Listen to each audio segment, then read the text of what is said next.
Olá, meu nome é Keila e estarei com você agora na disciplina de oratória, no estudo da arte de falar em público e a arte de falar bem. Sabia que o medo de falar em público é mais comum nas pessoas do que a gente até possa imaginar? Há pessoas que preferem pular de paraquedas do que falar em público, do que subir num palco.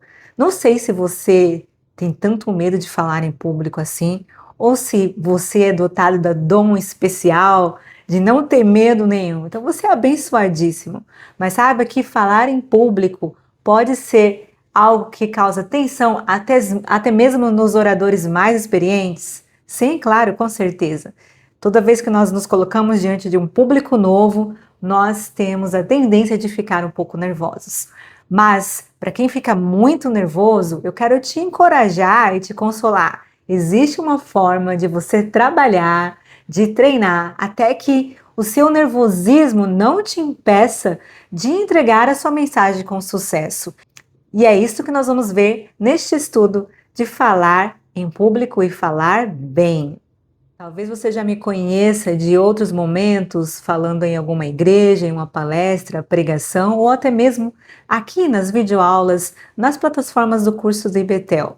Mas nem sempre tive essa facilidade de me comunicar bem. Eu era uma criança muito tímida na infância, extremamente isolada, não tinha amigos, na escola sofria bullying porque eu era evangélica, então eu sempre ia de saia. Eu era diferente da turma e era muito introspectiva. Mas quando mudei de escola já no ensino médio, eu já estava na fase da adolescência, estava em um outro ambiente, as pessoas não me conheciam, então eu não vivia debaixo daqueles rótulos. Nessa época da minha vida, eu comecei a me destacar na sala de aula como uma menina estudiosa, aquela que sabe todas as matérias, que se dá bem em todas as matérias, e comecei a chamar a atenção dos colegas e até me coloquei à disposição de ajudar. Ei, vem cá, na hora do intervalo eu te ajudo com esse exercício. Então eu era uma pessoa que tinha disponibilidade, queria ajudar. E desde pequena eu me lembro, como se ainda fosse hoje, eu observava as professoras e elas falavam tão bem, falavam com segurança, com firmeza, e aquilo me chamava a atenção. Uma vez passando por um corredor da escola, eu olhei para uma professora dando aula e eu pensei, um dia eu vou ser uma professora como essa, porque me chamava a atenção da forma segura com que as professoras ensinavam, e eu queria um dia ser assim também. E acabou que eu segui a carreira de professor. Interessante. Mas logo com que eu fui me desenvolvendo mais no ensino médio, comecei a ser representante de classe, os trabalhos de ir para frente e fazer aqueles trabalhos em grupo de apresentação, eu já comecei um pouquinho, me soltar um pouco mais, e com o passar dos anos e das repetições, eu fui tendo mais segurança para falar. Na igreja, a igreja é a nossa maior escola. Aquelas pequenas oportunidades, uma aqui, outra ali, de ler um versículo, fazer um comentário. Eu comecei também a desenvolver a minha habilidade de falar melhor. Eu lembro que eu era criança ainda e eu ouvia meu pai treinando os sermões dele dentro do banheiro. Era curioso, me chamava atenção, era bonito. Ele treinava a fala, a entonação. Eu lembro que naquela época do ensino à distância, dos cursos profissionalizantes, ele recebia muitos cursos pelo correio e um deles era de oratória. E ele treinava bem. Então, hoje ele é um orador que fala sem nenhuma dificuldade, se expressa muito bem, mas ele passou por uma fase de treino, assim como eu passei, e assim como eu também quero encorajar você, que talvez não tenha habilidade ou tenha medos e alguns conflitos de falar, mas com treino você vai conseguir. O nosso maior inimigo na hora de falar em público é o medo de ser avaliado. Sim, esse é o que toca mais terror nas pessoas. O que as pessoas vão falar de mim, o que as pessoas vão pensar sobre mim. Parece que eu vou parecer inseguro, incompetente, e saiba que este medo pode ser algo que te trava e algo que está só aqui na sua cabeça. Mas sabe por quê? Isso tem até uma origem histórica. No estudo da oratória dos tempos antigos, o foco era só o orador, só aquele que fala. E a ideia de alguém que domina a oratória é alguém muito competente, muito sábio, que estudou praticamente toda a enciclopédia, falando para uma plateia ignorante. Então ele era como um ser único e iluminado. Essa é a ideia antiga da oratória. Hoje, com os pensamentos e os estudos mais atualizados, nós entendemos que o orador, ele conversa com a plateia, ele se aproxima, ele não é um ser distante, não é alguém proferindo palavras eloquentes, difíceis para chamar a atenção das pessoas e as pessoas falarem, meu Deus, como esse homem fala difícil. Não é para impressionar as pessoas. Já diz Paulo Cortella, o conhecimento não é para humilhar as pessoas, o conhecimento é para encantar as pessoas. E nisto não se trata de escolher as melhores palavras e para causar boa impressão apenas, mas buscar conhecer o teu público, buscar conhecer quem é que te ouve, quem são esses alunos, quem são essas pessoas. E o que eles desejam ouvir? Olha como a observação, o ponto muda, a perspectiva muda agora. O foco não é se apresentar como super poderoso. O foco agora é como é que eu posso atingir o meu público, para quem que eu estou falando. A preocupação do orador é alcançar o seu ouvinte. E saiba que muitas vezes o julgamento está só na sua cabeça? Sim. Você pode de primeira não causar muita empatia. Você pode ser até uma pessoa extremamente simpática, querida, mas diante de um público novo, ninguém te conhece. Então, de início, você pode causar, ok, aqueles primeiros minutos, não pode causar tanta assim empatia. Mas o nervosismo, geralmente o nervosismo inicial, adrenalina, né, que está lá no alto, coração a mil, antes de começar, antes de você pegar no microfone, você já fica, meu Deus, meu Deus, meu Deus, né, aquela suadeira na mão, tremedeira da perna, eu costumo tremer a mão, mas logo, isso passa logo nos primeiros minutos, quando você já domina um ambiente, é natural que você consiga regular a sua emoção, e esse nervosismo inicial é porque você está muito preocupado com a sua performance, sabe, em contexto cristão, de púlpito, a nossa performance, ela deve estar em segundo lugar.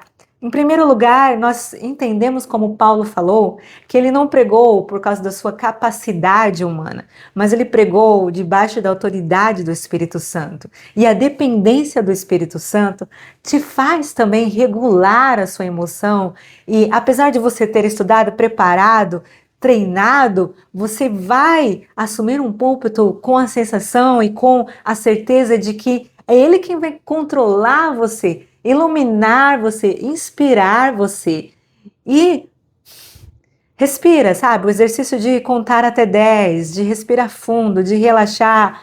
E nós vamos falar mais adiante sugestões de como você regular essa emoção inicial. Estamos apenas começando, estou numa expectativa muito boa a respeito do que está por vir neste curso. Espero que você também tome proveito disso.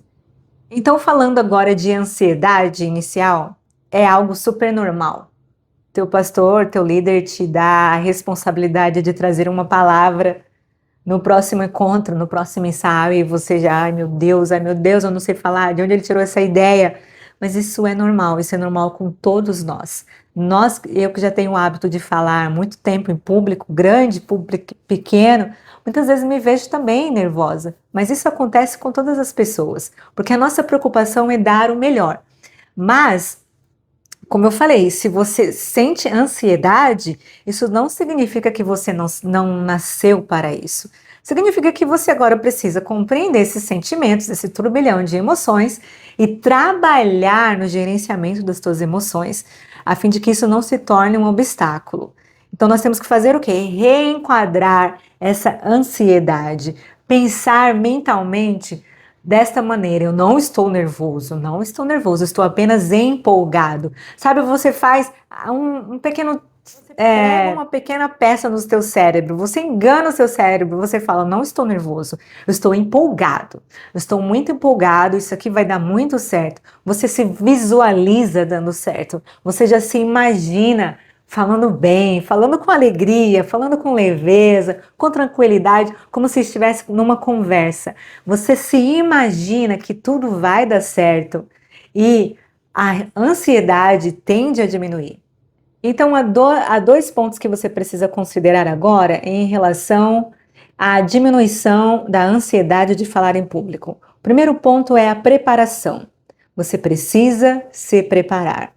E algo que é terrível no meio pentecostal, do qual eu faço parte, é que muitas pessoas não estudam o texto bíblico, não preparam a mensagem ou não preparam a aula, só passam o olho de improviso. E aí, quando se vê que não está dominando muito a mensagem, se perde no pensamento, começa a ser excessivo nos exemplos, se perde o fio da meada, perde no sentido, opa, a pessoa tá perdida, ela fugiu do tópico. Às vezes foge do tópico, tem pregador que não estudou o texto, menciona nomes de personagens errados, menciona as referências erradas, ou até fala versículo que não existe, né? Ah, Deus falou, não cai uma folha da árvore se Deus não deixar. Irmãos, isso não está na Bíblia, mas muita gente fala isso, como se estivesse na Bíblia. Isso demonstra despreparo. Ou até mesmo começa a profetizar para um, profetizar para outro, começa a criar um movimento diferente, porque ele não conseguiu expor a mensagem, não conseguiu se ater naquilo que ele deveria fazer, o que demonstra claramente que não se preparou.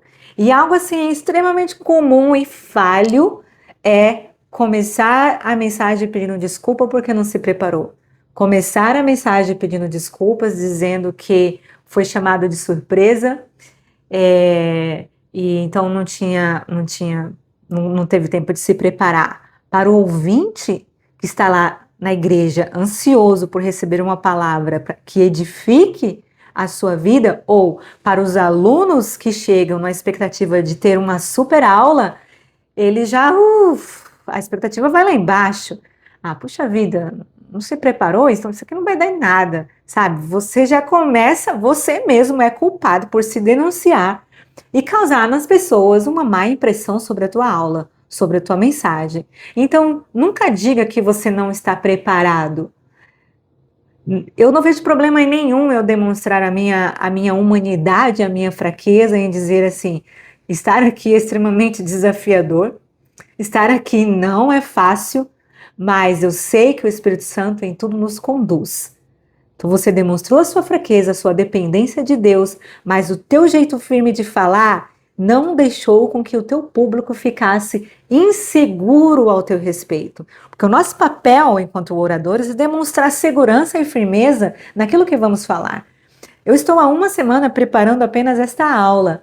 Antes de estar gravando esse vídeo, eu estive 2 horas relendo e criando os tópicos, para que você pudesse ter isso me ouvindo falar, perceba que não é uma pessoa insegura, que não sabe o que está fazendo. Assim é a sensação que deve ter os teus ouvintes, seja qual for o contexto em que você vai falar. E também falar que você não estava preparado para pregar a palavra, falar que você não estava preparado para ministrar aquele texto, demonstra que você só estuda para pregar. O hábito do bom cristão é ter sempre um sermão na Bíblia, ou ter sempre o hábito de fazer um devocional, e com certeza a palavra fala no seu coração, e numa oportunidade surpresa, aquela palavra que está quentinha, você pode expor. Diferente de aula. Quando um professor falta, e você foi pego de surpresa para substituir, não teve tempo de se preparar, aí já demanda outros conhecimentos, que é o conhecimento da didática, conhecimento de outras estratégias de ensino. Quando você não é o centro da aula, você tem um professor que faltou, e alguém falou, você pode assumir essa aula? Que eu falei, meu Deus, eu não estudei, como que eu vou assumir essa aula? Cria alguma forma diferente. Então aí vai o teu conhecimento de didática, de saber, peraí, se eu não consigo, porque eu não estudei, eu não consigo dar uma aula expositiva, eu vou fazer trabalhos em grupos, eu vou criar um debate, eu vou vou pensar em outras formas de liderar esse grupo aqui, a fim de que eles tirem tempo para refletir sobre o conteúdo da aula. Então, mais uma vez, demanda formação, conhecimento e estudo. E que bom que você está aqui, que bom que você está sendo despertado para a necessidade e a urgência de capacitar-se. E é um prazer para mim fazer parte da sua história. A segunda forma de você reduzir o medo e a ansiedade de falar em público é praticando. Não tem outra receita. Você precisa praticar. E veja que com o advento das redes sociais, todo mundo faz vídeo. Do mais feio ao mais belo, todo mundo tem um vídeo na internet, né? Eu não gosto muito dessa expressão de todo mundo, porque é generalizar, que há muitas pessoas que não gostam e não usam rede social. Mas você vê que ficou eclético.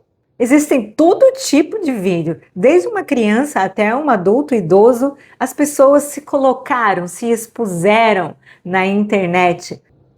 Isso também contribuiu para cair por terra aquela ideia de que só os bons, só os jornalistas falam na mídia, só os melhores estão no YouTube. Não, desde o mais simples, uma linguagem simples, até aquela mais eloquente, acadêmica, você vê vídeo de todas as maneiras.